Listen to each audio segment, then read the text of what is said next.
আমার নবী বলতেছে, ও আমার প্রাণপ্রিয় চাচা, আপনি যদি আমার এক হাতের মধ্যে চন্দ্র আইনা দেন, আপনি যদি আমার এক হাতের মধ্যে সূর্য আইনা দেন, আপনি যদি এই মক্কার সমস্ত ক্ষমতা আমার হাতে আইনা দেন, এরপরও আমি এই তাওহীদের দাওয়াত থেকে, এই শিরকের বিরুদ্ধে কথা বলা থেকে থামবো না।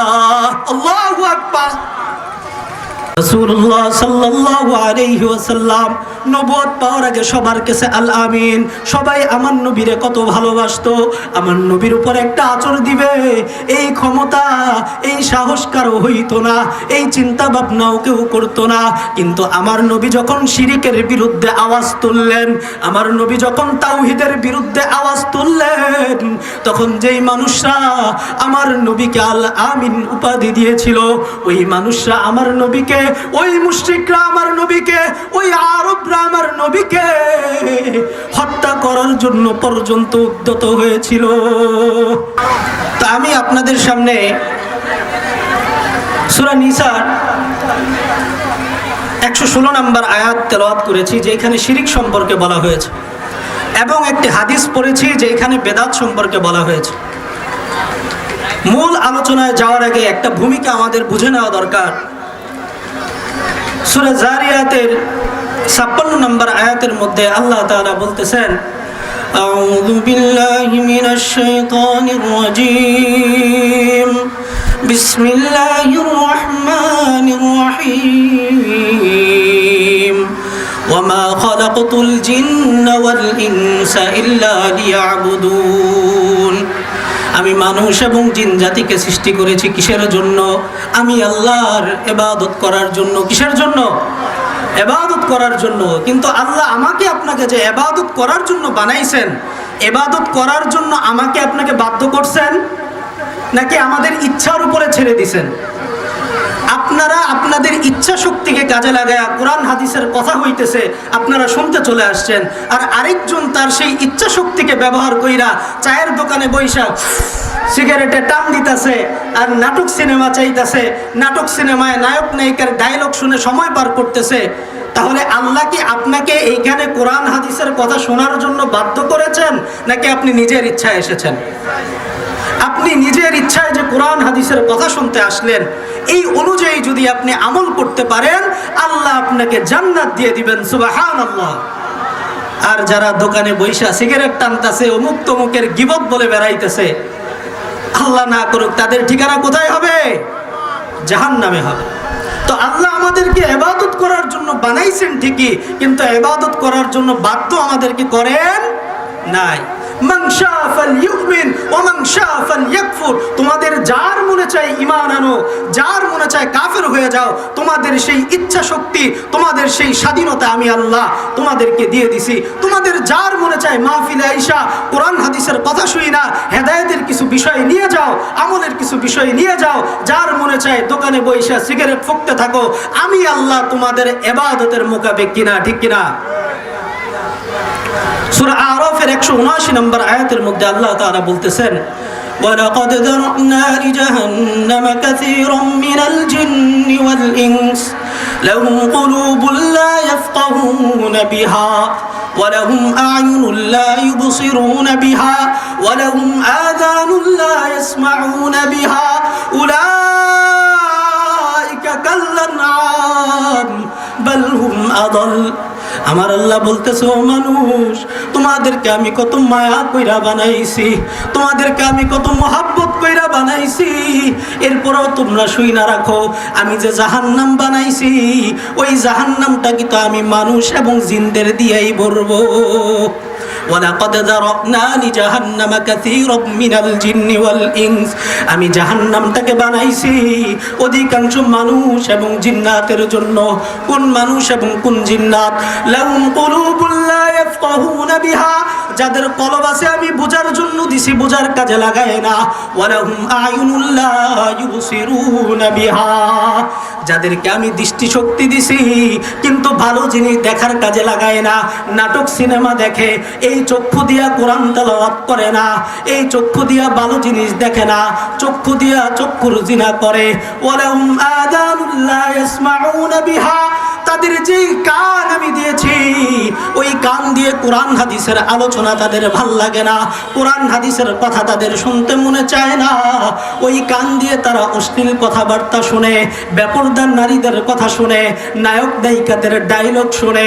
এই সমস্ত লোকরা উলাইকা কাল্লানাম, এরা হলো চতুষ্পদ জন্তুর মতো। আল্লাহ বলে না না, শুধু চতুষ্পদ জন্তুর মতো না, বালহুম আদল, বরং চতুষ্পদ জন্তুর চাইতেও নিকৃষ্ট। নাউজুবিল্লাহ। তাহলে এখন আপনি সিদ্ধান্ত নেন, আপনি মেলায় ঘুরঘুর করবেন, ওই টিভির দোকানে বইসা, টিভির সামনে বইসা এই নাটক সিনেমা চাইবেন, না এই কোরআন হাদিসের কথা শুনবেন। এখন এটা আপনার উপরে। যেটা বলতেছিলাম, আল্লাহ আমাকে আপনাকে ইবাদত করার জন্য বাধ্য করেন না। বিষয়টা আরো সহজে বোঝার জন্য বলি, আমাদের সমাজের মধ্যে স্কুল কলেজ ভার্সিটি আছে না নাই? পরীক্ষা হয় কি হয় না? পরীক্ষা হওয়ার সময় যখন প্রশ্নপত্র ছাত্রদের হাতে বুঝাই দেওয়া হয়, সব ছাত্র কি পরীক্ষার হলে সঠিক উত্তর লেখে না ভুলও লেখে? এখন যেই শিক্ষক প্রশ্ন দিল, সে দেখতেছে আমার একটা ছাত্র ভুল লিখতেছে, শিক্ষক কি বলে এই তুমি ভুল লিখতেছো, লেখা যাবে না, সঠিকটা লেখো? ঠিক তদ্রূপ আমার আল্লাহ আমাকে ইবাদতের জন্য বানাইছে, কিন্তু আমি ইবাদত করা না করার স্বাধীনতাও আমাকে দিছে। আমি চাইলে আমার সেই স্বাধীন ইচ্ছা শক্তি কাজে লাগাইয়া ইবাদত করতেও পারি, নাও করতে পারি। আমি যদি ইবাদত না করি, আল্লাহ আমাকে কি করবেন না, জোর করে ইবাদত করাইবেন না। আমি যদি এই কোরআন হাদিসের মজলিসে না আসি, আমার আল্লাহ আমাকে জোর করে আনবেন না। তো ইবাদত কাকে বলে? ইবাদত বলা হয় নিজেকে চূড়ান্ত পর্যায়ে রক্ষণ মনে করা, যে আমার আল্লাহ যদি না চায় আমি একটা নিঃশ্বাসও আমি আর নিতে পারবো না। আমার আল্লাহ যদি চায় আমার সব কিছু, ধন সম্পদ, গাড়ি বাড়ি নারী, সব কিছু আমার আল্লাহ নিয়ে যাইতে পারে, ঠিক কিনা?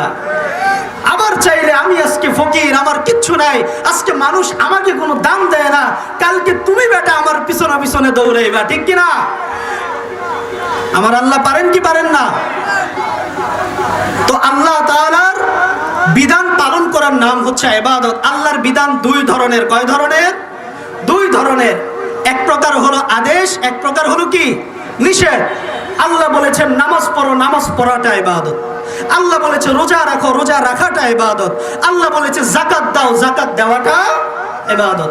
আল্লাহ বলেছে সুদ খাও না, সুদ না খাওয়াটা ইবাদত। আল্লাহ বলেছে ঘুষ খাও না, ঘুষ না খাওয়াটা ইবাদত। আল্লাহ বলেছে অন্যের গীবত কইরো না, অন্যের গীবত না করাটা ইবাদত। আল্লাহ বলেছে চুগলখুরি কইরো না, অন্যের চুগলখুরি না করাটা কি ইবাদত। তো আমি বলছিলাম যে শিরক নিয়ে আলোচনা করব, সময় খুবই অল্প, এশারের আজান হয়তো দিয়ে দিবে একটু পরেই, এই জন্য আমি একটু দ্রুত কথা বলতেছি, তাড়াতাড়ি কথা বলতেছি। আপনাদের বুঝতে সমস্যা হইতেছে না তো? একটা মূলনীতি মনে রাখবেন, যেই কাজ আল্লাহর ক্ষেত্রে ইবাদত, এই যে এতক্ষণ যা বললাম, এটা যদি বুঝে থাকেন, মেন আলোচনা এখন শুরু। এখন ওই আগেরটা বুঝলে এখন বুঝবেন, যেই কাজ আল্লাহর বেলায় ইবাদত, সেইটা আল্লাহ ছাড়া যে কোনো ব্যক্তি বস্তুর ক্ষেত্রে সেটা শিরক। সেটা কি শিরক? আল্লাহ বলছে উসজুদু, কি করো তোমরা, সিজদা করো। কাকে সিজদা করব? বাবার পায়ে সিজদা করব? ওই মাজারে গিয়ে সিজদা করব? ল্যাংটা বাবার পায়ে সিজদা করব? নাকি আমি আমার আল্লাহর কুদরতি পায়ের মধ্যে সিজদা করব? ঠিক কিনা? তাহলে আমি যদি আল্লাহর কাছে সিজদা করি, সেটা ইবাদত। আল্লাহ ছাড়া অন্য কারো কাছে গিয়ে যদি আমি সিজদা করি, সেটা কি হয়ে যাবে? শিরিক হয়ে যাবে। কি হয়ে যাবে? শিরিক হয়ে যাবে। কত মারাত্মক ব্যাপার! এই শিরিকের ভয়াবহতা সম্পর্কে দেখেন, কয়েকটা আয়াত আমি আপনাদেরকে পড়ে শোনাই।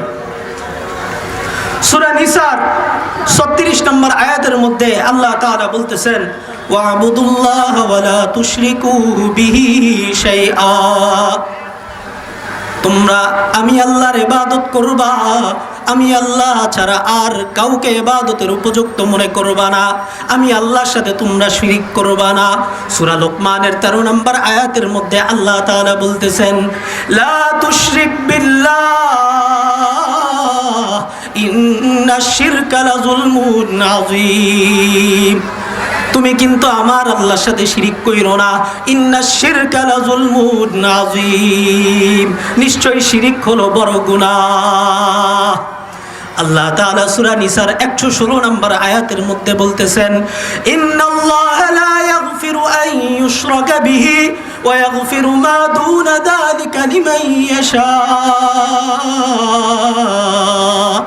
ومن يشرك بالله فقد ضل ضلالا ومن يشرك بالله فقد افترى إثما عظيما সূরা নিসার 48 নম্বর আয়াতের মধ্যে আল্লাহ তাআলা বলতেছেন, যেই ব্যক্তি আমার সাথে শিরিক করবে ওই শিরিকের গুনাহ আমি আল্লাহ কখনো মাফ করব না। নাউজুবিল্লাহ। শিরিক ছাড়া যদি কেউ অন্যান্য কোনো গুনাহ করে সেটা আমি মাফ করে দিতে পারি, কিন্তু কেউ যদি আমি আল্লাহর সাথে শিরিক করে অংশীদার সাব্যস্ত করে সেটাকে আমি আল্লাহ কখনো ক্ষমা করব না।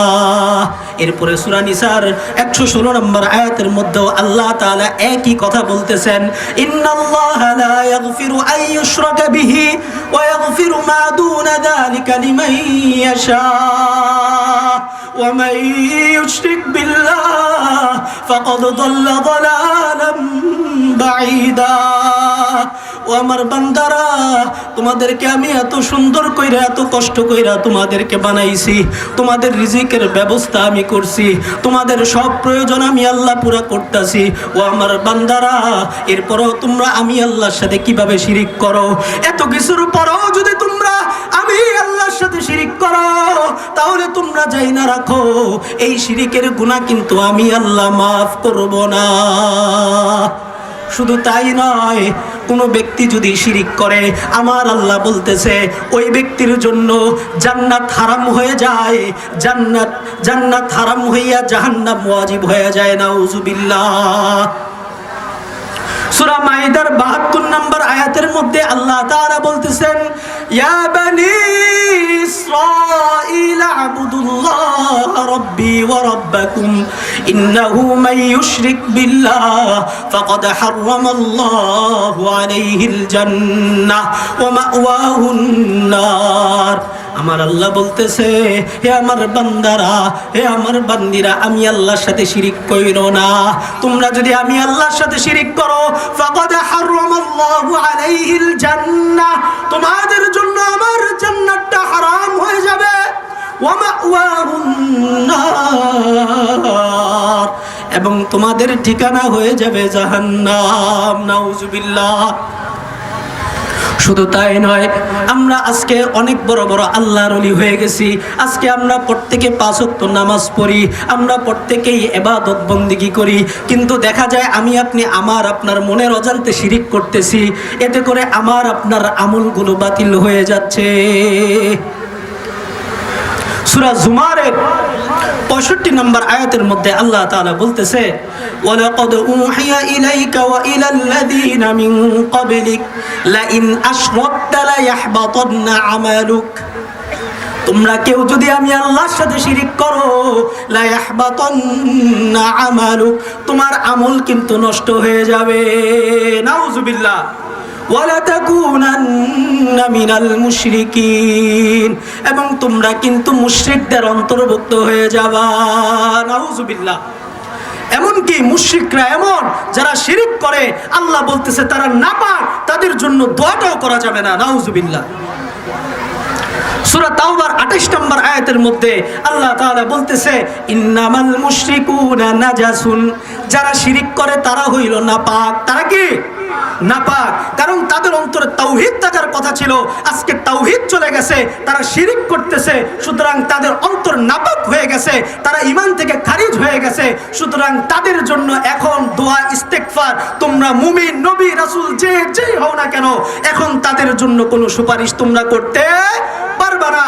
ওই আখিরাতের মধ্যে যখন প্রত্যেকে নিজেকে নিয়ে নিজে পেরেশান থাকবে, যখন প্রত্যেকে পিপাসার্থ থাকবে, যখন দিক বেদিক আমরা সবাই ছোটাছুটি করতে থাকবো, ওই মুহূর্তে আমার নবীর সুপারিশ কে কে পাইতে চান? হাত তোলেন। আলহামদুলিল্লাহ, হাত নামান। আল্লাহ বলতেছে, কোন ব্যক্তি যদি শিরিক করা অবস্থায় মারা যায়, কোন ব্যক্তি যদি মুশরিক অবস্থায় মারা যায়, আমার নবীর সুপারিশ ওই ব্যক্তি পাবে না। ঠিক কিনা?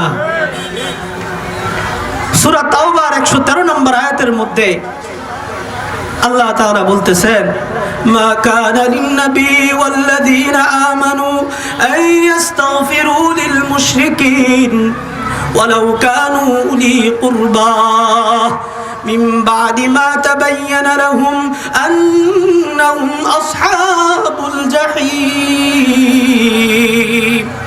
আল্লাহ তাআলা বলতেছে, হে আমার নবী, হে নবী আপনি শুনে রাখেন, হে নবীরা আপনারা শুনে রাখেন, কোন নবীর জন্য এটা জায়েজ নাই, ওয়াল্লাযীনা আমানু, কোন মুমিনের জন্য এটা জায়েজ নাই, আইয়াস্তাগফিরু লিল মুশরিকিন, যে তার মুমিন, কোন নবী কোন মুশরিকের জন্য ইস্তিগফার করবে, কোন মুশরিকের জন্য কিয়ামতের দিন সুপারিশ করবে, এইটা কখনোই হইতে পারে না। নাউজুবিল্লাহ। এই আয়াতটা আমি যখনই পড়ি তখন রাসূলুল্লাহ সাল্লাল্লাহু আলাইহি ওয়াসাল্লামের প্রাণপ্রিয় চাচা আবু তালেবের কথাটা আমার বড় মনে পড়ে। রাসূলুল্লাহ সাল্লাল্লাহু আলাইহি ওয়াসাল্লাম ওই শিশু মুহাম্মদ জন্মের আগে তার বাবারে হারাইছে, জন্মের 6 বছর পরে তার মাকে হারাইছে, মা গত হওয়ার 2 বছরও যাইতে পারে নাই, দাদাকে হারাইছে। ওই মুহূর্তে যখন শিশু মুহাম্মদের অভিভাবকের প্রয়োজন ছিল, তখন ওই উত্তপ্ত রোদের মধ্যে ছায়া হয়ে আসছিল কে? আবু তালেব। কে? আবু তালেব। যখন রাসূলুল্লাহ সাল্লাল্লাহু আলাইহি ওয়াসাল্লামের দিকে কোনো আক্রমণ আসতো, তখন ডাল হয়ে দাঁড়ায় যাইতো কে? আবু তালেব। কে? আল্লাহ তাআলা হয়তো আবু তালেবকে ইসলাম গ্রহণের সৌভাগ্য দান করেন নাই, কিন্তু আবু তালেবের মাধ্যমে আল্লাহ তাআলা এই ইসলামকে অনেক শক্তিশালী করেছেন, ঠিক কিনা? রাসূলুল্লাহ সাল্লাল্লাহু আলাইহি ওয়াসাল্লাম নবুয়ত পাওয়ার আগে সবার কাছে আল আমিন, সবাই আমার নবীরে কত ভালোবাসতো, আমার নবীর উপর একটা আঁচড় দিবে এই ক্ষমতা, এই সাহস কারো হইতো না, এই চিন্তা ভাবনাও কেউ করতো না।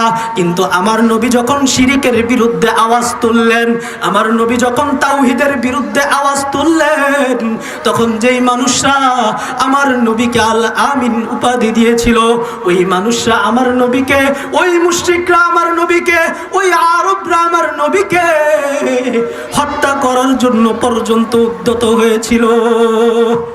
আমার নবী নবুয়ত পাওয়ার পর, নামাজ আসার পর যখন তিনি নামাজ পড়তে যাইতেন, যখন তিনি নামাজ পড়তে চাইতেন, যখন আমার নবী সিজদায় থাকতেন, তখন ওই কাফের মুশরিকরা ওটের নারী বুড়ি আইনা আমার নবীর মাথার উপরে দিয়ে দিত।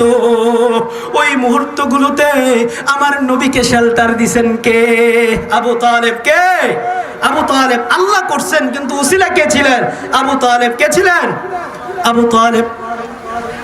ইসলাম ইতিহাস ঘাটাঘাটি করলে এটা জানা যায়, আবু তালেব আল্লাহর রাসূল সাল্লাল্লাহু আলাইহি ওয়াসাল্লামকে নিজের সন্তানের চাইতে বেশি ভালোবাসতো। আমার নবীজি যখন তাওহীদের আওয়াজ তুললো, আমার নবীজি যখন শিরকের বিরুদ্ধে আওয়াজ তুললো, তখন আমার নবীজিকে থামানোর জন্য মক্কার কাফের মুশরিকরা আবু তালেবের নিকট আসলো। আয়েশা বলতেছে, তোমার বাতিজারে থামাও, তুমি আমাদের মধ্যে মুরব্বী, তোমারে কিন্তু আমরা অনেক সম্মান করি, আপনারে কিন্তু আমরা অনেক সম্মান করি, কিন্তু আমরা আমাদের দেব দেবীদের ব্যাপারে কোনো খারাপ কথা আর শুনবো না। আমাদের শিক্ষিতদেরকে মূর্খ বলা হবে, ভালো লোকদেরকে খারাপ বলা হবে, এইটা কিন্তু আমরা কোনোভাবে সহ্য করব না। সুতরাং আপনি আপনার বাতিজা মুহাম্মদকে থামান। একবার আসার পরে তাদের এই আবেদনে কাজ হয় নাই, দ্বিতীয়বার আসছে, আসার পরে বলছে এইবার যদি আপনি না থামান, আপনার বাতিজা মুহাম্মদরে কিন্তু আমরা হত্যা করব। এইটার পরে আবু তালেব বাতিজা মুহাম্মদকে ডাইকা বলে, ও আমার প্রাণ প্রিয় বাতিজা, আমার উপরে তুমি এমন বোঝা চাপায়া দিও না, এই বোঝা বহন করার ক্ষমতা আমি আবু তালেবের নাই, এই বোঝা বহন আমি করতে পারবো না, ওই বোঝা কিন্তু তুমি আমার উপরে চাপায়া দিও না। আমার নবী বলতেছে, ও আমার প্রাণপ্রিয় চাচা, আপনি যদি আমার এক হাতের মধ্যে চন্দ্র আইনা দেন, আপনি যদি আমার এক হাতের মধ্যে সূর্য আইনা দেন, আপনি যদি এই মক্কার সমস্ত ক্ষমতা আমার হাতে আইনা দেন, এরপরও আমি এই তাওহীদের দাওয়াত থেকে, এই শিরকের বিরুদ্ধে কথা বলা থেকে থামবো না। আল্লাহু আকবার। এটা শোনার পরে আবু তালেব বলল, ভাতিজা তোমার যা ইচ্ছা তুমি করো, আমি তোমার গায়ের মধ্যে একটা আঁচও আমি পড়তে দিব না। তখন তিনি তার বংশের লোকদেরকে নিয়া ভাতিজা মুহাম্মদকে সেফটি দিতেছিল, শেল্টার দিতেছিল। এইটা দেওয়ার অপরাধে তার পরিবার পরিজনকে, তার বংশসহ 3 বছরের জন্য বয়কট করে দেওয়া হয়েছিল। তখন ওই শিহাবে আবু তালেবের মধ্যে রাসূলুল্লাহ সাল্লাল্লাহু আলাইহি ওয়াসাল্লামের সাথে যে ব্যক্তি তার পরিবার পরিজনের সাথে ছিলেন, ওই ব্যক্তিটার নাম কি? আবু তালেব। ওই ব্যক্তিটার নাম কি? আবু তালেব। ওই আবু তালেব যখন মারা যায়, আমার নবী বলেন, ও আমার প্রাণপ্রিয় চাচা, ও আমার প্রাণপ্রিয় চাচা, আপনি একটা বার শুধু কালিমা পড়েন, একটা বার আপনি শুধু কালিমা পড়েন, বাকিটা আমি আমার রবের সাথে বুঝবো। বারবার বারবার প্যারা দিতেছিল যে পড়েন পড়েন পড়েন পড়েন। কিন্তু আবু জাহেল আবু লাহাব বলতেছিল, তুমি যদি কালেমা পড়ো তাহলে মানুষ বলবে যে আবু তালেব নিজের বাপ দাদার ধর্ম রাইখা বুঝি নিজের বাতিজার ধর্মে গেছে, সুতরাং তোমার বদনাম হয়ে যাবে। আবু তালেব আর কালেমা পড়ে না, আর আল্লাহ তাআলা ওই দিক দিয়ে আয়াত নাজিল কইরা দেয়, ইন্নাকা লা তাহদি মান আহবাবতা ওয়ালাকিন্নাল্লাহ ইয়াহদি মান ইয়াশা। হে মুহাম্মদ, আপনি শুনে রাখেন, আপনি যারে চাইবেন তারেই কিন্তু আপনি হেদায়েত দিতে পারবেন না। আমি আল্লাহ যারে চাবো তারে কিন্তু আমি হেদায়েত দিতে পারবো। দেখেন, আবু তালেবের দ্বারা ইসলামের এত উন্নতি হয়েছে, ইসলাম এত শক্তিশালী হয়েছে, কিন্তু ওই আবু তালেব সে মুশরিক হওয়ার কারণে, শিরিক করা অবস্থায় মারা যাওয়ার কারণে তাকে জাহান্নামের আগুনে পড়তে হবে। ঠিক কিনা? আজকে আমি আপনি মুসলমান, কিন্তু আমি আপনি আমার আপনার অজান্তে কত শিরিক করতেছি, মুশরিক অবস্থায় মারা যাইতেছি, আমাদের কোনো খবর নাই। এই বিষয়ে যদি আমরা না বলি কে কথা বলবে? এবং এই শিরিক নিয়ে, এই বেদাত নিয়ে আল্লাহর রাসূল সাল্লাল্লাহু আলাইহি ওয়াসাল্লাম যখন কথা বলেছিলেন, তখন হাজারটা বাধা এসেছিল। আবু জাহেল আবু লাহাবের পক্ষ থেকে বাধা এসেছিল। আজকেও এই বাংলার জমিনে যখন হক্কানি উলামায়ে কেরাম, আলেমে হক্কানি, আলেমে রব্বানি যখন এই শিরিকের ব্যাপারে কথা বলে, এই শিরিকের ব্যাপারে যখন আওয়াজ তুলে, মাজারের বিরুদ্ধে যখন আওয়াজ তুলে, বিদআতের বিরুদ্ধে যখন আওয়াজ তুলে, তখন তাদেরকে থামায় দেওয়ার চেষ্টা করা হয়, তাদেরকে জেল জুলুমের ভয় দেখানো হয়, তাদেরকে বিভিন্নভাবে কাউন্টার দিয়ে আটকে রাখার চেষ্টা হয়। তোমরা কাদেরকে আটকাইতে চাও? তোমরা ওই নবীর ওয়ারিসকে আটকাইতে চাও, যেই নবীকে মারার চেষ্টা করার পরেও এই তাওহীদের দাওয়াত দেওয়া থেকে, এই শিরিকের বিরুদ্ধে দাওয়াত দেওয়া থেকে যেই নবী বিরত হয় নাই, ওই নবীর ওয়ারিস এই শিরিকের বিরুদ্ধে দাওয়াত দেওয়া থেকে বিরত হবে, বিদআতের বিরুদ্ধে কথা বলা থেকে বিরত হবে। এইটা তুমি ভাবলা কেমনে? ঠিক না ঠিক? আমাদের অজান্তে আমরা অনেক শিরিক আমরা করে ফেলতেছি। এখানে উলামায়ে কেরাম আছেন, মাদ্রাসার ছাত্ররা আছেন। শিরিকের মধ্যে 2টা প্রকার আছে, ইশরাক ফি যাতিল্লাহ, ইশরাক ফি ইলমিল্লাহ। আল্লাহর সত্তার সাথে শিরিক করা, আল্লাহর ইলমের মধ্যে শিরিক করা। যেমন আমি কাউকে মনে করলাম যে আল্লাহ ছাড়া সে ইবাদতের উপযুক্ত, তাহলে এটা আল্লাহর সত্তার সাথে শিরিক হয়। আর আল্লাহর যে ইলম আছে ওইটার সাথে যদি আমরা শিরিক করি, তাহলে সেটা আল্লাহর ইলমের সাথে কি হয়? শিরিক হয়। যেমন অদৃশ্যের জ্ঞান, অজানার জ্ঞান কার আছে? আল্লাহর। কার আছে? আল্লাহ। গায়েব একমাত্র কে জানেন? আল্লাহ জানেন। কে জানেন? আল্লাহ জানেন। আমি বানায় বললাম, এখানে অনেকে আছেন আমার এই কথার সাথে মনে হয় একমত হইতে পারেন নাই। একমত যদি না হইতে পারেন, আমি যা যা বলতেছি কোরআন থেকে কথা বলতেছি, কোরআন থেকে আপনি খুঁজে নেবেন, কোনো সমস্যা নাই। সূরা আনআমের 50 নম্বর আয়াত, 7 নম্বর পারার 12 নম্বর পৃষ্ঠার 11 নম্বর লাইনের মধ্যে আল্লাহ তাআলা বলতেছে, কুল্লা ইয়ালামু মান ফিস সামাওয়াতি ওয়াল আরদিল গায়বা ইল্লাল্লাহ, কুল্লা ইয়ালামু মান ফিস সামাওয়াতি ওয়াল আরদিল গায়বা ইল্লাল্লাহ ওয়া মা ইয়াশউরুনা আইয়ানা ইউবআসুন। কুল্লা আকুলু লাকুম, ভুল হয়েছে, কুল্লা আকুলু লাকুম ইনদি খাযাইনুল্লাহ ওয়ালা আ'লামুল গায়ব।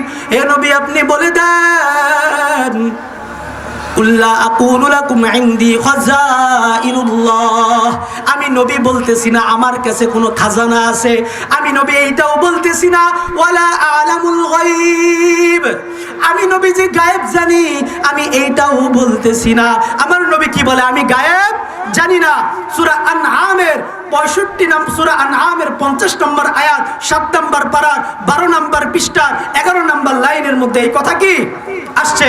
এরপরে সূরা আরাফের 188 নম্বর আয়াত 9 নম্বর পারার 14 নম্বর পৃষ্ঠার 2 নম্বর লাইনের মধ্যে আল্লাহর নবীর হয়ে আল্লাহ তাআলা বলতেছেন, ওয়ালাউ কুনতু আ'লামুল গায়বা লাস্তাকসারতু মিনাল খায়র ওয়া মা মাসানিয়াস সু। আমার নবী বলেন, আমি যদি গায়েব জানতাম আমারে কোনোদিন কিন্তু কোনো বিপদ আপদ স্পর্শ করতে পারতো না, কারণ আমি জানি যে কালকে আমার সাথে কি হবে। আমি আগে থেকেই কি হয়ে যাইতাম, সতর্ক হয়ে যাইতাম। আমারে তো গায়েব কি করতে, আমারে কোনো দুঃখ কষ্ট কোনো অনিষ্ট আমাকে স্পর্শ করতে পারতো না। এর থেকে স্পষ্ট দলিল আর হইতে পারে আমার নবী যে গায়েব জানেন না?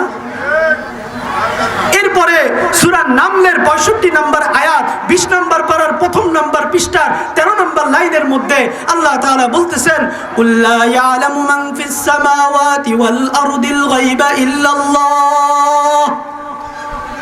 আল্লাহ তাআলা বলেন, হে নবী আপনি বলে দেন, লা ইয়ালামু মান ফিস সামাওয়াতি ওয়াল আরদিল গায়বা ইল্লাল্লাহ, এই আসমান এবং জমিনের মধ্যে আল্লাহ ছাড়া আর কেউ গায়েব জানে না। ঠিক কিনা? বানায় বললাম আমি? বানায় বললাম না কোরআন থেকে বললাম? কোনো সন্দেহ আছে? সন্দেহ থাকলে আমি তো লাইন সহ পারা সহ সবকিছু সহ বইলা দিছি, আপনারা খুঁজা দেখেন, পইরা দেখেন। তর্জমা তো পড়তে পারেন, বাংলা তর্জমা তো আছে আপনাদের কাছে, ওইখান থেকে পড়ে নিয়ে দেখেন। অনেক সময় আমাদেরকে অনেকে আবেগ দিয়ে বোঝানোর চেষ্টা করে। আমরা বাঙালি, আমাদের ধর্মীয় জ্ঞান কিন্তু কম, কিন্তু আবেগ বেশি। আবেগ দিয়ে বুঝাইলে, এই তুমি যদি মনে করো যে নবীজি গায়েব জানে না, তাইলে কিন্তু তুমি নবীরে ভালোবাসো না। এইটা বইলে আমারে বুঝায় নবী যে গায়েব জানে এটা তোমার এখন থেকে বিশ্বাস করতে হবে। অথচ এই বিশ্বাস করার কারণে আমার অজান্তে আমার ঈমানটা চলে যাচ্ছে, আমি মুশরিক হয়ে মারা যাচ্ছি। আমি এত ভালো কাজ করার পরেও আমার নবীর সুপারিশ কি হবে না, নসিব হবে না। শিরিক করে বলতে গেলে আবার যুক্তি দেয়, কয় হুজুর আপনারা বেশি বুঝেন, আপনাকে হুজুর সমস্যা আছে। ভাই আপনারাই না বলেন যে আদম তার ইবলিসে কইছে সেজদা করতে, ফেরেশতাদেরকে কইছে সেজদা করতে, মানে তারা তাদের শিরিকের ব্যাপারে দলিল দেয়। আলোচনা অন্যদিকে যাচ্ছে এখন। যখন তাদেরকে বলি আল্লাহ ছাড়া আর কাউকে কি করা যাবে না, সেজদা করা যাবে না। তো আমি এখন যে উদাহরণটা দিলাম এইটা হইল আল্লাহর ইলমের সাথে শিরিক করা। আর কেউ যদি আল্লাহ ছাড়া অন্য কাউকে সেজদা করে তাহলে এটা আল্লাহর জাতের সাথে, আল্লাহর সত্তার সাথে শিরিক হবে। ঠিক কিনা? এখন কেউ যদি কোনো বাবার কবরে গিয়া কোনো মাজারের মধ্যে গিয়া যদি সেজদা দেয়, সেজদা দেওয়ার পরে এটা আল্লাহর জাতের সাথে শিরিক হবে। ঠিক কিনা? তো তাদেরকে যখন বলি যে ভাই সেজদাটা কেন দেন, বলতেছে সেজদা দিলে সমস্যা কি? কেন ভাই? সমস্যা অবশ্যই আছে, আল্লাহ ছাড়া অন্য কাউরে সেজদা দেওয়া যাবে না। বলে আপনারা হুজুররা সারা জীবন আমাদের ঘটনা শুনাইলেন যে আদম আলাইহিস সালামকে সৃষ্টি করার পর ফেরেশতাদেরকে আল্লাহ বলছে সেজদা দিতে, তারা সেজদা দিছে না? এই সেজদা দিছে কি দিছে বলেন? দেয় নাই? সেজদা দেয় নাই? ওই হুজুর হেরা সেজদা দিলে মুশরিক হয় না, তাহলে আমি আমার বাবার সেজদা দিলে মুশরিক হবো কেন? তো ফেরেশতারা যদি আদমকে সেজদা দিয়ে মুশরিক না হয়, গায়রুল্লাহরে সেজদা করছে না, আল্লাহ ছাড়া আরেকজনের সেজদা করছে না, তো তারা যদি মুশরিক না হয় আমি কেন মুশরিক হবো? ফাও কথা বাদ দেন। তাদের প্রশ্নের উত্তর দিতে গিয়ে আমি একটা কথা বলি, দেখেন হযরত আদম আলাইহিস সালামের জামানায় দুনিয়ার শুরুর দিকে দুইজন কইরা যমজ সন্তান হইতো, একটা ছেলে একটা মেয়ে। তো প্রথম যে যমজ সন্তান হইতো, পরে আবার যে যমজ সন্তান হইতো, তো আগের ঘরের ছেলের সাথে পরের ঘরের মেয়ে, পরের ঘরের মেয়ের সাথে আগের ঘরের ছেলের কি হইতো? বিয়ে হইতো। তো সবাই কি একই মায়ের ঘরের একই বাবার ঘরের আপন ভাই বোন না? তো তাদের মধ্যে তখন বিয়ে শাদী হয়েছে কি হয় নাই? এখন আমি তার উত্তর দেই, ঠিক আছে, তাহলে আপনি আপনার সন্তানকে আর আপনার ছেলে আর মেয়েকে বিয়ে শাদী দিয়ে দেন। এই বিয়ে শাদী দিবেন নাকি আপনারা? এই জায়েজ হবে? কেন হবে না? আদম আলাইহিস সালাতু ওয়াস সালামের জমানায় তো ঠিকই দিছে, তাহলে এখন কেন হবে না? উত্তর দেন। সেইটা আদম আলাইহিস সালাতু ওয়াস সালামের শরীয়তে জায়েজ ছিল, আল্লাহর হুকুম তখন সেইটা ছিল, এই জন্য জায়েজ ছিল। এখন এইটা আল্লাহর হুকুম নাই, মুহাম্মদী শরীয়তের মধ্যে আল্লাহর এই হুকুম নাই, এই জন্য মুহাম্মদী শরীয়তের মধ্যে এটা জায়েজ নাই। এই প্রশ্নের যে উত্তর, ওই প্রশ্নের সেই উত্তর তখন আল্লাহ বলছিলেন যে আমার নবীকে সেজদা করো, এখন সে আল্লাহই বলতেছে আমি আল্লাহ ছাড়া এই মুহাম্মদের শরীয়তের মধ্যে আর কাউকে সেজদা করা যাবে না। কথা কি ক্লিয়ার নাকি কোনো ভেজাল আছে? ভেজাল আছে? নাই। তো এই জন্য দেখেন, এরকম করে আসলে শিরিকটাকে আপনারা সহজ বানানোর চেষ্টা করেন না। ওলামায়ে কেরাম আপনাদেরকে বলে, আপনাদের ভালোর জন্যই বলে। ওলামায়ে কেরামের কথা আপনারা সবসময় মেনে চলার চেষ্টা করবেন। এরপরে দেখেন বিদআত, এরপরে কি বিদআত আমাদের সমাজের মধ্যে কি বেড়ে গেছে? বিদআত বেড়ে গেছে। বাহিরের মাইকটা পারলে অফ করে দেন, বাহিরের মাইকটা পারলে অফ করে দেন। আমাদের সমাজের মধ্যে কি বেড়ে গেছে? বিদআত বেড়ে গেছে। ফামান রাগিবা আন সুন্নতি ফালাইসা মিন্নি, বুখারী শরীফের 5063 নম্বর হাদিস। আল্লাহ রাসূল বলতেছে, যেই ব্যক্তি আমার সুন্নত থেকে বিমুখ হয়ে যায় ওই ব্যক্তি কিনা আমার উম্মতের অন্তর্ভুক্ত না। সুন্নত ছাইরা যদি আমরা বেদাতের দিকে যাই তাহলে আমরা আর নবীজির উম্মত থাকবো না। তো বেদাত কাকে বলে সেটা বোঝার জন্য আগে আমাদেরকে কি করতে হবে? সুন্নতটা বুঝতে হবে। কি করতে হবে? সুন্নত বুঝতে হবে। আল্লাহ রাসূল আমাদেরকে আসছেন, ইবাদতের বিভিন্ন পদ্ধতি, বিভিন্ন বিষয় আমাদেরকে শিক্ষা দিয়েছেন। আল্লাহ রাসূলের যে তরিকা, ওই তরিকাকে বলা হয় সুন্নত। আর ওই তরিকার বাহিরে গিয়া মন গড়াভাবে যদি কোনো কিছু আমি ঢুকাই এবং সেটারে সওয়াবের কাজ মনে করি, সেইটারে বলা হয় কি? বেদাত। তিরমিজি শরীফের 2697 নম্বর হাদিসের মধ্যে আল্লাহ রাসূল বলতেছেন, মান আহদাসা ফি আমরিনা হাদা লাইসা মিনহা ফাহুয়া রাদ্দুন। আমার দ্বীনের মধ্যে, আমার শরীয়তের মধ্যে কেউ যদি এমন কোনো কথা ঢুকায় যে এটা কিনা আমার শরীয়তের মধ্যে নাই, সেটাকে কি বলে? বেদাত বলে। আজান পর্যন্ত আমরা একটু চুপ থাকি, সবাই আজানের জবাব দিই। প্রিয় উপস্থিতি, শিরিক সম্পর্কে অল্প কিছু সময় আপনাদের সাথে কথা হয়েছে, আলোচনা করেছি, আপনারা শুনেছেন। তো বেদাত সম্পর্কে 5 থেকে 10 মিনিট আর একটু কথা বলবো। দেখেন, আমি আপনাদের সামনে সূরা হুজুরাতের 1 নম্বর আয়াত তেলাওয়াত করলাম, যেখানে আল্লাহ তাআলা বলতেছেন, ইয়া আইয়ুহাল্লাযীনা আমানু লা তুকদ্দিমু বাইনা ইয়াদাইল্লাহি ওয়া রাসূলিহি, এ আমার মুমিন বান্দারা, লা তুকদ্দিমু বাইনা ইয়াদাইল্লাহি ওয়া রাসূলিহি, তোমরা আল্লাহ এবং আল্লাহর রাসূলের আগে বেড়ে যাও না। আল্লাহ তাআলা কোরআনে যেটা বলছেন সেটার আগে বাইরা যায় না।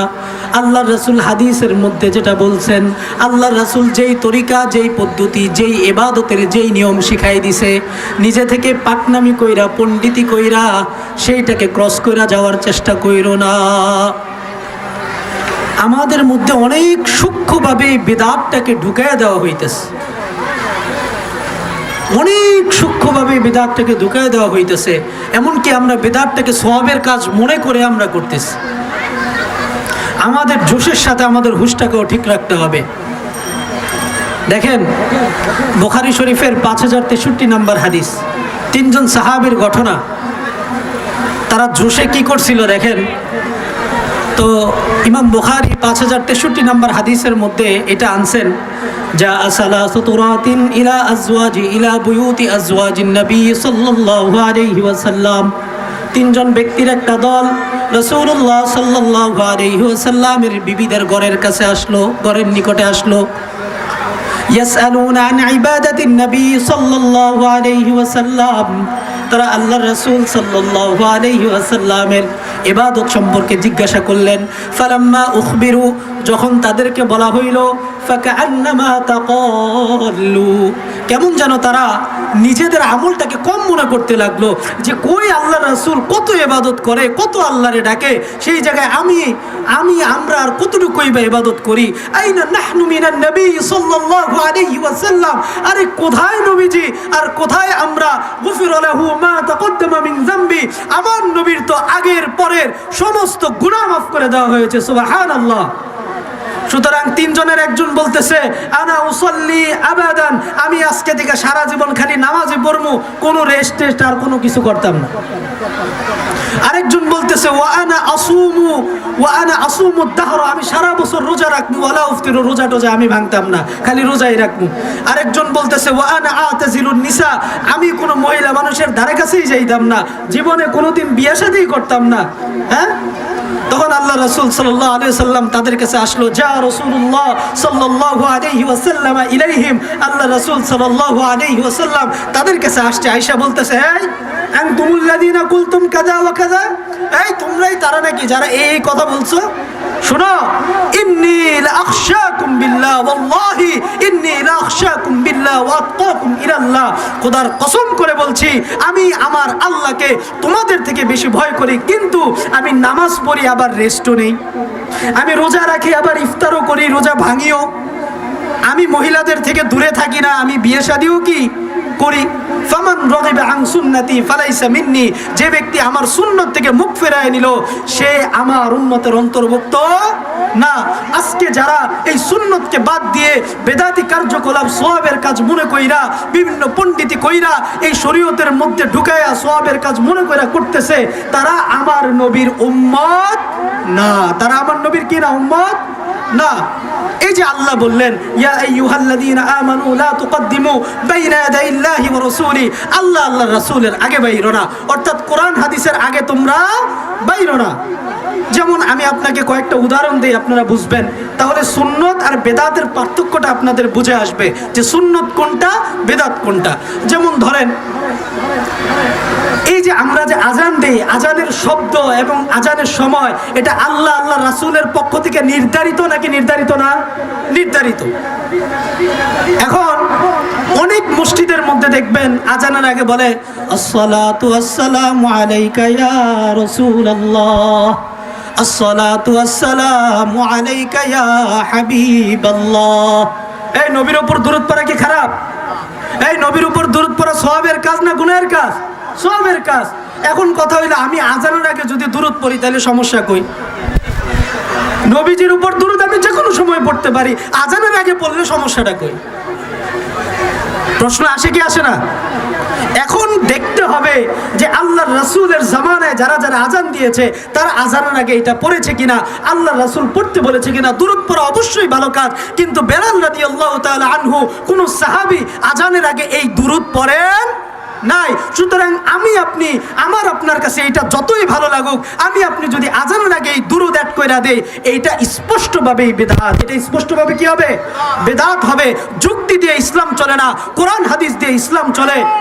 দেখেন, এই যে দেখেন কথার কথা, আমরা যখন সফর করব 48 মাইল বা 77 কিলোমিটারের উপরে যখন আমরা সফর করব বা সফরের নিয়তে বের হব, বের হয়ে যখন নিজের এলাকার বাহিরে যাব, তখন আমাদের ওই 4 রাকাত বিশিষ্ট নামাজগুলো কি করতে হয়? কসর করতে হয়। 4 রাকাত বিশিষ্ট নামাজগুলো 2 রাকাত পড়তে হয় যদি আমি একাকি পড়ি। আর কোনো মুকিম ইমামের পিছনে পড়লে তার অনুসরণে 4 রাকাত বললে 4 রাকাতই পড়বো, কিন্তু একাকি পড়লে আমি জোহর, এরপরে হচ্ছে আসর, এরপরে ঈশা, এগুলো কয় রাকাত করে পড়বো?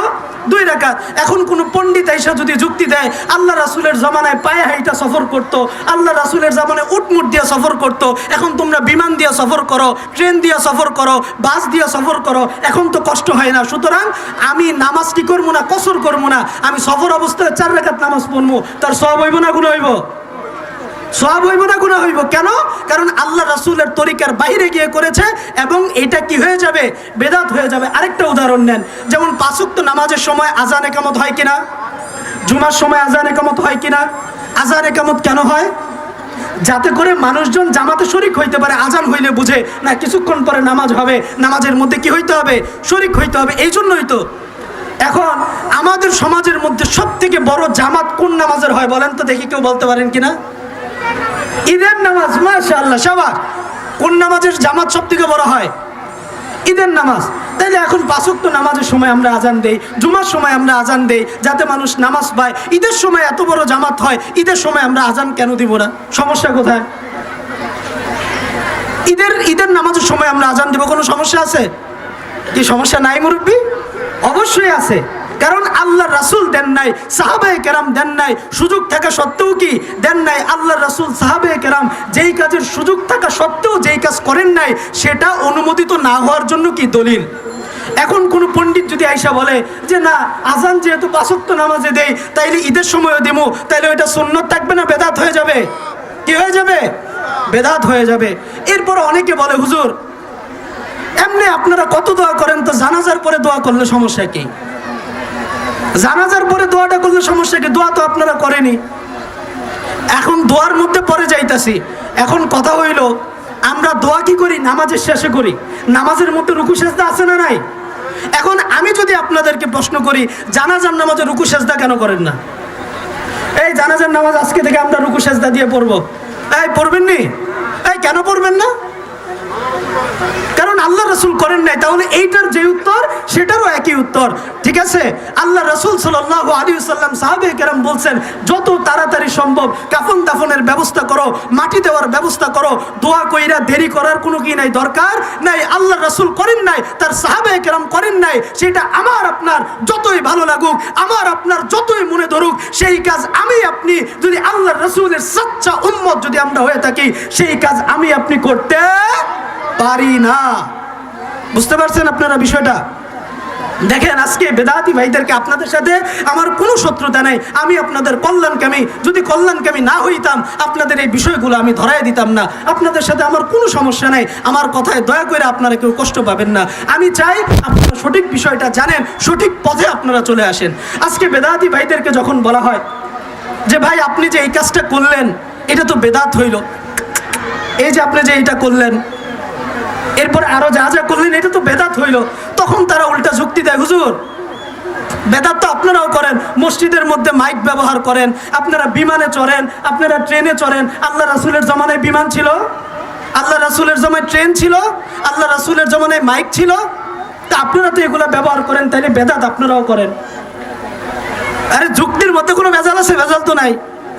আমি বলবো তোমরা ভাই বেদাতের সংজ্ঞাই বুঝো নাই। বেদাত হইল যেটা তিরমিজি শরীফের 2697 নম্বর হাদিসের মধ্যে বলা হচ্ছে, মান আহদাসা ফি আমরিনা হাদা লাইসা মিনহা ফাহুয়া রাদ্দুন। যেই ব্যক্তি আমার দ্বীনের মধ্যে এমন কিছু ঢুকাইলো যেটা এই দ্বীনের অন্তর্ভুক্ত না, শরীয়তের অন্তর্ভুক্ত না, কোরআন হাদিসের মধ্যে নাই, সেটাই বেদাত। সেটাই কি বেদাত? সেটাই কি প্রত্যাখ্যাত। এখন আমরা কি বলি যে মাইক ব্যবহার করে নামাজ পড়া সুন্নত, মুস্তাহাব, ওয়াজিব? আমরা বলি? আমরা কি বলি যে বিমানে ভ্রমণ করা ওয়াজিব, সুন্নত, মুস্তাহাব? বিমান দিয়ে ভ্রমণ করলে সওয়াব হয়, এরপরে ট্রেন দিয়ে ভ্রমণ করলে সওয়াব হয়, আমরা এটা বলি? যদি বলতাম তাইলে বেদাত হইতো। এটা আমরা আমাদের প্রয়োজন আমরা পুরা করি, এবং তারা তাদের মূর্খতার চূড়ান্ত প্রদর্শনী হিসাবে এইটা বলে, এই হুজুর আপনার অস্তিত্ব কি আল্লাহ রাসূলের জমানায় ছিল? ছিল না, সুতরাং আপনি নিজেই একটা বেদাত। নাউজুবিল্লাহ, আপনি নিজেই কি একটা বেদাত? এবং তারা এই প্রশ্নগুলো ছুড়ে দিয়ে নিজেদেরকে অনেক বড় পণ্ডিত মনে করতে শুরু করে। আজকে আপনাকে আপনার ভুল ধরায় দেওয়ার পরে আপনি যদি 2-3টা তর্ক আপনি দিয়ে ফেলেন, তাহলে কি আপনি মনে করেন বেদাতটা হালাল হয়ে গেল? কখনোই না। আবার যারা স্বীকার করে তাদেরকে বললে বলে, হুজুর এটা বেদাত ঠিক আছে, কিন্তু এটা হলো কি বেদাতে হাসানা? বলে কি বলে না? হুজুর এটা হলো বেদাতে হাসানা। আরে বেটা, আল্লাহ রাসূলের এত এত সুন্নত, এত এত হাদিস, এই সিয়াসিত্তার কিতাব সহ কত শত শত হাদিসের কিতাবের মধ্যে আছে, তুমি হাদিস বাদ দিয়া তুমি বেদাতে হাসানা করতে যাও কেন? এরপরে আরেক দলিল তারা দেয়, আরেক উত্তর তারা দেয়। যদি বলি যে ভাই এই কাজটা তো বেদাত, এই কাজটা তো করলে গুনাহ হইতাছে, কই হুজুর এটা যে গুনাহ হইতাছে দলিল কি? কই আছে? কোথায় এই কাজ করতে নিষেধ করছে? হুজুর এই আজানের আগে আপনি বললেন যে এই দুরূদ পড়া যাবে না, আজানের আগে যে দুরূদ পড়া যাবে না, এইটা কোরআন হাদিসের কোন জায়গায় নিষেধ আছে বলেন? এইটা হইলো তাদের দলের। মনে করতেছে অনেক বড় কথা বইলা ফেইলো। সাধারণ মানুষকে এইভাবে বিভ্রান্ত করা যায়, আলেম ওলামাদেরকে এইভাবে কি করা যায় না? বিভ্রান্ত করা যায় না। তুমি মুসলমান, তোমার তো উচিত ছিল কোরআনের মধ্যে আমি যে একটা কাজ করবো এটা কোরআনে আছে কিনা আগে আমি দেখি। আমি যদি না পারি আমি কোনো আলেমকে জিজ্ঞাসা করি যে এটা কোরআনে আছে কিনা। আমি যে এই কাজটা করবো আমি দেখি হাদিসে আছে কিনা। আমি যে এই কাজটা করবো আমি দেখি এটা উম্মতে মুহাম্মাদি বা শরীয়তে মুহাম্মাদের মধ্যে এটা আছে কি না। সেইটা না কইরা আমার মনে চাইলো আমি একটা কাজ শুরু কইরা দিলাম, করতে শুরু করলাম, কেউ জিজ্ঞাসা করার পরে আমি জিজ্ঞাসা করতেছি নিষেধ আছে কোন জায়গায়। আরে বেটা, তুমি যে এই কাজটা শুরু করলা তোমার উপর তো দায়িত্ব ছিল এইটার অনুমোদন কোন জায়গায় আছে এইটা দেখা এরপরে ইবাদত করা, ঠিক কিনা? তো তুমি সেইটা করো না, তোমার জিজ্ঞাসা করলেই বলো যে তুমি এটা হুজুর নিষেধ আছে কোন জায়গায়। দেখেন আল্লাহ রাসূল সাল্লাল্লাহু আলাইহি ওয়াসাল্লাম যেই কাজে সামর্থ্য থাকার পরেও যেই কাজটা করেন নাই, হ্যাঁ সেটাও ওই কাজ নাজায়েজ হওয়ার দলিল। যেমন দেখেন আল্লাহ রাসূল সাল্লাল্লাহু আলাইহি ওয়াসাল্লাম ঈদের নামাজের আগে কোনো নফল নামাজ পড়তে নিষেধ করেছেন, অথচ আল্লাহ রাসূল চাইলে পড়তে পারতেন, নিষেধ করেন নাই। নিষেধ করেন নাই, ঈদের নামাজের আগে আল্লাহ রাসূল নফল নামাজ পড়তেন না, সাহাবায়ে কেরাম পড়তেন না, চাইলে পড়তে পারতেন না? এখন চাওয়ার পরও মানে উনি চাইলেই পড়তে পারতেন, ইচ্ছা করলেই পড়তে পারতেন, কিন্তু সুযোগ থাকা সত্ত্বেও আল্লাহ রাসূল যেই কাজ করেন নাই সাহাবীরাও করেন নাই, ওই কাজ এটা যে জায়েজ না সেটা জায়েজ না হওয়ার জন্য কি এটা দলিল? এটা কি দলিল? দেখেন এই জন্য আমাদের সূক্ষ্মভাবে আমাদের মধ্যে বেদাতটাকে ঢুকায় দেওয়া হইতেছে। বেদাত দেখতে অনেক মজা, করতে অনেক মজা, দেখবেন গুনার কাম করতে অনেক ভালো লাগে, বেদাতের মতো মজা আর কোনো কিছু নাই। ইমানদার বান্দা যারা আছে, নামাজি বান্দা যারা আছে, তাদের কাছে বেদাতের মতো মজা আর কিছু নাই। যখন বেদাতটা করা হয় তখন যে কি মজা লাগে, যারা করে তাদেরকে জিজ্ঞাসা করে দেখেন। তো এই জন্য ভাই দেখেন আমাদেরকে এই বেদাত থেকে কি করতে হবে? বেঁচে থাকতে হবে। আর এই বেদাত থেকে আমরা তখনই বাঁচতে পারবো যখন কোরআন হাদিসের আলো আমাদের মধ্যে আসবে। আজকে আপনার হয়তো বয়স হয়ে গেছে, কোরআন হাদিসের আলো হয়তো আপনার মধ্যে আসে নাই, আপনার সন্তানটাকে আপনি মাদ্রাসায় দেন, আপনার নাতিটাকে আপনি মাদ্রাসায় দেন, আপনার সন্তানটাকে আপনি কোরআন শিখান, আপনার নাতিটাকে আপনি এই যে হাতির ঝিল, এই যে এইখানে যে মাদ্রাসাটা হয়েছে, যে মাদ্রাসার উদ্যোগে এই মাহফিল হয়েছে, এইখান থেকে শত শত আলেম বের হয়ে যাচ্ছে, কিন্তু আপনি আমি এই এলাকার মধ্যে বসবাস কইরা আমার সন্তানকে আমি আপনি আলেম বানাইতে পারতেছি না। এটা আমাদের জন্য বড় দুর্ভাগ্যের বিষয়। আমি 2-3টা হাদিস বলে আমি শেষ করে দিব। দেখেন তিরমিজি মুসনাদে আহমদের মধ্যে, নাসাই শরীফ, কিসের মধ্যে? নাসাই শরীফের 215 নম্বর হাদিসের মধ্যে আল্লাহ রাসূল সাল্লাল্লাহু আলাইহি ওয়াসাল্লাম বলতেছে, ইন্না লিল্লাহি মিন আহলিন, ইন্না লিল্লাহি আহলিন, ইন্না লিল্লাহি আহলিন মিনান নাস, যে মানুষদের মধ্যেও আল্লাহর পরিবারভুক্ত কি আছে? লোক আছে। তখন জিজ্ঞাসা করা হইল, ক্বালু ইয়া রাসূলুল্লাহ মান হুম, হে আল্লাহর রাসূল মানুষদের মধ্যে আবার আল্লাহর পরিবারের লোক কেঠা? তখন আল্লাহর রাসূল বললেন, তখন আল্লাহ রাসূল কি বললেন? আহলুল কোরআন, তারা হলো কি কোরআনওয়ালা, হাদিসওয়ালা উলামায়ে কেরাম। সুবহানাল্লাহ। এরপরে দেখেন আবু দাউদ শরীফের 1453 নম্বর হাদিসের মধ্যে আল্লাহ রাসূল বলতেছেন, মান ক্বারাআল কুরআনা ওয়া আমিলা বিমা ফিহি উলবিসা ওয়ালিদাহু তাজান ইয়াউমাল কিয়ামা, এই যেই ব্যক্তি এই কোরআনকে পড়বে, এই কোরআনের ধারক বাহক যেই ব্যক্তি আছে এবং এই কোরআন অনুযায়ী যেই ব্যক্তি আমল করবে, উলবিসা ওয়ালিদাহু তাজান ইয়াউমাল কিয়ামা, ওই ব্যক্তির পিতামাতাকে কিয়ামতের দিন নূরের তাজ পরানো হবে। সুবহানাল্লাহ। আপনারা কি চান কি চান না? আপনাদের সন্তানের উসিলায় আপনাদের মাথার মধ্যে নূরের তাজ উঠবে হাসরের ময়দানে, এটা আপনারা চান কি চান না? চাইলে কি করতে হবে? নিজের সন্তানটাকে মাদ্রাসায় পড়াতে হবে, নিজের সন্তানটাকে আলেম বানাইতে হবে। আরেকটা হাদিস বলে আমি শেষ করে দিব। নাসাই শরীফের আমি নামটা ভুলে গেছি, নাসাই বা ইবনে মাজাহ হবে, 216 নম্বর হাদিস। ওইখানে আল্লাহ রাসূল সাল্লাল্লাহু আলাইহি ওয়াসাল্লাম বলতেছে, মান ক্বারাআল কুরআনা ওয়াস্তাযহারাহু, যেই ব্যক্তি কোরআন শিক্ষা করবে, যেই ব্যক্তি কোরআন পড়বে, যেই ব্যক্তি কোরআনের ধারক বাহক হবে, ওয়া আহাল্লা হালালাহু ওয়া হারামা হারামাহু, এবং কোরআনের মধ্যে যেটা হালাল যেটা হারাম, হারামকে হারাম মনে করবে, হালালকে হালাল মনে করবে, ওই ব্যক্তিকে আদখালাহুল্লাহুল জান্নাহ, আমি আল্লাহ তারে জান্নাতে প্রবেশ করাবো। সুবহানাল্লাহ। ওয়াশাফাহু ফি আশরাতিন মিন আহলিহা কুল্লুহুম কদ ওয়াজাবাত লাহুন নার, এবং ওই ব্যক্তির পরিবারের মধ্যে এমন 10 জন লোক যাদের উপর জাহান্নাম ওয়াজিব হয়ে গেছে, এমন 10 জন ব্যক্তির ব্যাপারে আমি ওই হাফেজে কোরআন, আমি ওই আলেমের সুপারিশকে গ্রহণ করব এবং ওই জাহান্নামীদেরকে আমি সোজা জান্নাতের মধ্যে পৌঁছায় দিব। সুবহানাল্লাহ। আপনারা চান কি চান না? যদি চান তাহলে সন্তানটাকে কোথায় দিতে হবে? মাদ্রাসায় দিতে হবে। কে কে নিজের সন্তান, নিজের নাতি নাতনিকে আলেম বানাবেন, হাফেজ বানাবেন? হাত তোলেন। ওয়াদা করলেন তো? ওয়াদা করলেন তো? এই যে মনে রাখলাম, এই যে আল্লাহর সাথে ওয়াদা হয়ে গেল, সকলে দিবেন তো ইনশাআল্লাহ? যেই কথাগুলো বললাম শুরু থেকে, আল্লাহ তাআলা আমাদের সকলকে এই কথাগুলোর উপরে যিনি বললেন, যারা শুনলেন, সকলকে আমল করার তৌফিক দান করুন। আমিন। সুবহান রাব্বিকা রাব্বিল ইজ্জাতি আম্মা ইয়াসিফুন ওয়া সালামুন আলাল মুরসালিন ওয়ালহামদুলিল্লাহি রাব্বিল আলামিন।